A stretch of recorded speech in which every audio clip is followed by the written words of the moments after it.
உன் தம்பியும் தானே இருக்கான், அவன் எம்சிஏக்கு ஃபீஸ் கட்டணும், மாதம் 1 லட்ச ரூபா சம்பாதிக்கிறான்.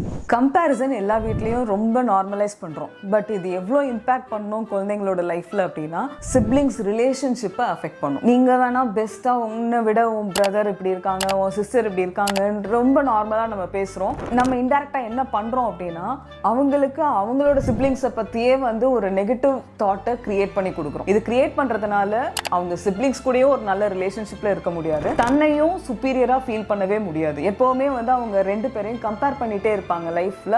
அப்போ ஃபேமிலிக்குள்ளே அந்த யூனிட்டி கிரியேட் பண்ணுறது ரொம்ப கஷ்டமாக இருக்கும். நம்ம 2 குழந்தைங்க வைக்கிறோம், 3 குழந்தைங்க வைக்கிறோம் அப்படின்ற பாயிண்ட்டே எதுக்காகனா ஒருத்தருக்கு ஒருத்தர் சப்போர்ட்டாக இருக்கணுங்கிறதுனால தான். பட் நம்மளே அதை என்ன பண்ணிடுறோம் அப்படின்னா இருக்கும்போதே என்ன சொல்லிடுறோம்னா இது ஒன்றை விட அவங்க பெட்டர், அவங்கள விட அவங்க பெட்டர்லாம் சொல்லும்போது அவங்களால அந்த ரிலேஷன்ஷிப்பையே மெயின்டைன் பண்ண முடியாத ஒரு சுச்சுவேஷன் கிரியேட் பண்ணுறோம்.